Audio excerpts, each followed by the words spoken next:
बिस्मिल्लाहिर्रहमानिर्रहीम। सामीन, पाकिस्तान से बाहर सुनने वालों को अरशद कुंदी का सलाम। मरियम नवाज़ की हुकूमत कैसे ख़त्म होगी, शहबाज शरीफ किस तरह घर जाएगा, इन लोगों की कैसे छुट्टी होगी। एक्सक्लूसिव स्टोरी सुनिए। पाकिस्तान के फ़ौजी जर्नल के बड़े ख़तरनाक इरादे हैं।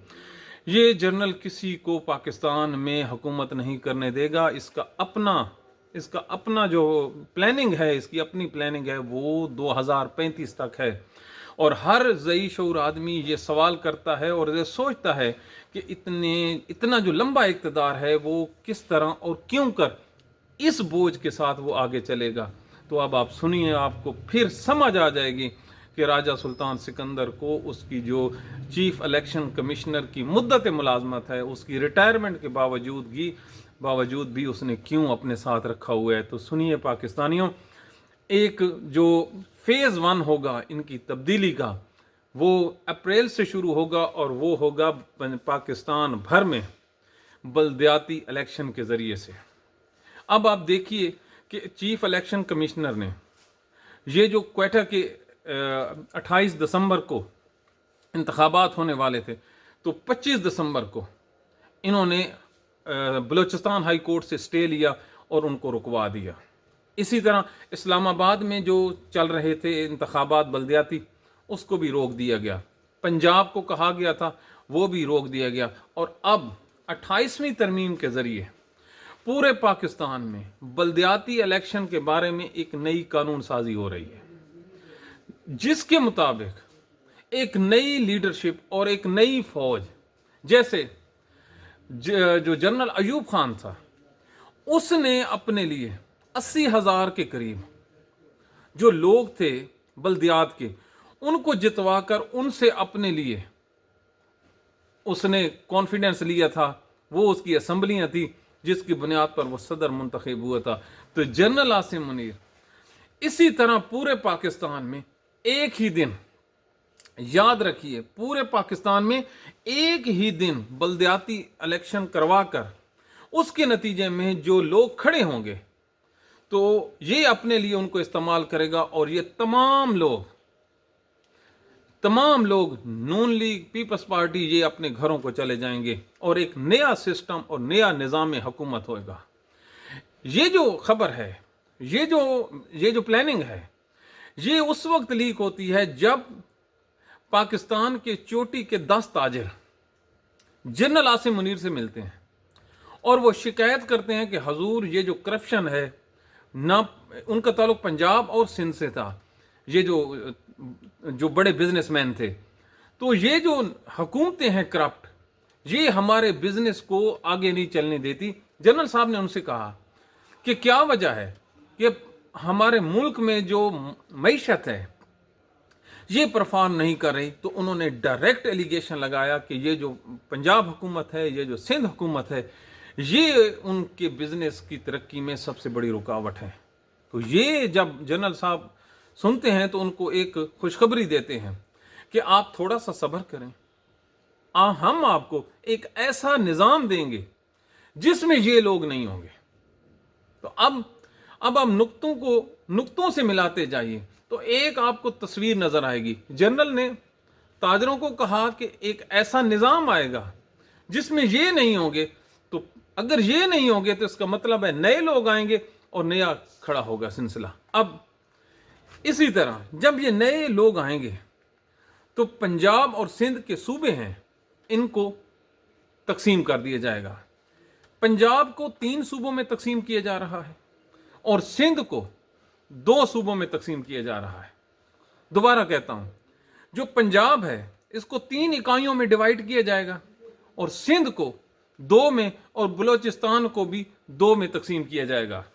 याद रखिए, जो केपी है, केपी के बारे में कहा गया है कि इसको 3 सूबों में तकसीम कर दिया जाएगा कि इससे 3 फायदे वो लेना चाह रहे हैं। एक तो तहरीक इंसाफ जो है, इसकी जो पॉपुलैरिटी है, इसका तोड़ किया जा सके। दीगर एक ऐसी जो तकसीम होगी जिसके मुताबिक जिन अजला में तहरीक इंसाफ की पॉपुलैरिटी नहीं है, और मौलाना फजल रहमान को कहा गया है कि अगर वो जनरल साहब का साथ दें, वैसे वो हैं ही जनरल साहब के साथ, ये हो ही नहीं सकता, کہ یہ جو مولانا فضل الرحمان ہے یہ طاقت کو چھوڑ کر کسی اس جانب چلا جائے جہاں پہ طاقت نہیں ہے، تو اس کا جو صبح دوپہر شام ہے وہ طاقت کے ساتھ ہی جڑا ہوا ہے۔ اس کو کہا گیا ہے کہ ہم آپ کو ایک صوبے کی وزارت اعلیٰ دیں گے۔ سنیے پاکستانیوں، یہ پاکستان کے فوجی جنرل کی پلاننگ ہے اس ملک پر رول کرنے میں، اور صاف نظر آتا ہے موجودہ سیٹ اپ میں۔ یہ آپ نے کل شادی دیکھی ہے، یہ جو شادی ہے اس شادی کو سامنے رکھتے ہوئے ہو ہی نہیں سکتا کہ یہ کوئی گڈ ول پیدا ہو۔ ہر طرف سے لان تان، ہر طرف سے تنقید، اور اتنی تنقید کہ اس کا آپ اندازہ ہی نہیں لگا سکتے۔ اور پورا آج جو سرکاری میڈیا ہے، جو نون لیگ کا اپنا آفیشل ہے، انہوں نے نون لیگ کا جو سرکاری میڈیا ہے وہاں پر بھی یہ جو تصاویریں اور یہ شادی کے ہیں ان کو ہٹا دیا گیا ہے۔ اور پھر سونے پہ سہاگا، یہ جو پلازا جلا ہے کراچی کا، اس نے تو پاکستان کی فوجی اسٹیبلشمنٹ کو موقع دے دیا ہے ان لوگوں کو فارغ کرنے کا۔ دوبارہ کہہ رہا ہوں، اتنی سخت کلاس لی گئی ہے ان سیاستدانوں کی کہ آپ لوگوں نے ان کو اصل میں تو چارج بنتا ہے نا فوجی اسٹیبلشمنٹ پہ، انہوں نے ان پہ چارج کیا ہے کہ آپ لوگوں کی یہ جو کمال ہے حکومت کا کہ آپ کے پاس جو آگ بجھانے والی گاڑیاں ہیں، فائر بریگیڈ جس کو کہتے ہیں، وہ نہیں تھی، اور کرپشن کرپشن کرپشن۔ اب آپ دیکھنا کل کا آپ نے اخبارات اٹھانے ہیں، آپ کو ایک منظم کمپین نظر آئے گی پاکستان کے الیکٹرانک اور پرنٹ میڈیا پر کہ یہ جو کرپشن ہے آپ اس کا خاتمہ کیجئے۔ اور جو ڈائریکٹ ہیں وہاں پر جو 3 کالمسٹ ہیں، ابھی کل نہیں ہوئی، ہم آپ کو ایڈوانس دے رہے ہیں، کل کے روزنامہ جنگ میں 3 کالم چھپیں گے، روزنامہ دنیا میں 2 کالم چھپیں گے، جن میں یہ مدعا اٹھایا جائے گا کہ یہ اگر پاکستان نے آگے بڑھنا ہے تو اس کرپشن کو خاتمہ کرنا ہوگا، اور یہ جو پلازا جلا ہے اس کو ڈائریکٹ جو ہے ناکامی اور اس کا جو مدعا ہے وہ سندھ حکومت پہ ڈال دیا جائے گا۔ تو یہ آپ دیکھیے۔ اب ایک اور دیکھیے، یہ جو فاروق ستار ہے، آج فاروق ستار نے ایک بیان دیا ہے، اس نے یہ بیان دیا ہے کہ آپ جو ہیں بلدیاتی انتخابات کی طرح آگے آئیں اور یہ جو پلازا جلا ہے اس کی انکوائری آپ جوڈیشل انکوائری سے کروائیں۔ تو جہاں پر بھی جج انکوائری کرے گا تو یاد رکھیے پاکستان میں جو بھی جج، جیسے کوئٹہ میں جج نے بلدیات کا سٹے دیا تھا، یہاں پر جوڈیشل انکوائری میں مورد الزام کس کو ٹھہرایا جائے گا؟ پاکستان پیپلز پارٹی کو۔ اور یہ جو پکچر ہم آپ کے سامنے ایک بیان کر رہے ہیں، اس سے آپ کو واضح طور نظر آ جائے گا کہ اللہ کے حکم سے ان شریفوں کی اور ان زرداریوں کا جو حکومتیں ہیں اور ان کا جو وقت ہے حضور والا یہ ختم ہو گیا ہے۔ تو تاریخ گواہ ہے، پاکستان کے فوجی جو جنرلز ہیں یہ صرف اور صرف اپنے لیے سوچتے ہیں، اور دنیا کی تاریخ گواہ ہے کوئی بھی حکمران ہے جب اس کو مزہ آ جاتا ہے اقتدار میں وہ اقتدار کو چھوڑتا نہیں ہے، اور جب اسے اقتدار میں مزہ آ جاتا ہے تو اس کا دن اور رات اس کوشش میں گزر جاتا ہے کہ میں نے اس کو سروائیو کیسے کرنا ہے، میں نے اس کو پرولانگ کیسے کرنا ہے۔ تو 2035 تک جنرل عاصم منیر نے پاکستان کو ایشین ٹائیگر بنانا ہے۔ اب یہ جو ہے احسن اقبال، اس کی ایک سٹیٹمنٹ 4 دن پہلے آتی ہے کہ 2035 تک ہم نے $100 ارب تک اپنی معیشت کو لے کے جانا ہے۔ حضور، یہ جو بیان ہے اس کی اوقات اتنی ہے کہ یہ اپنے گھر میں اگر کوئی بیان دے لائیو ٹیلی ویژن پر تو اس کو شٹ اپ کال دے دی جاتی ہے کہ آپ یہ نہیں کہہ سکتے۔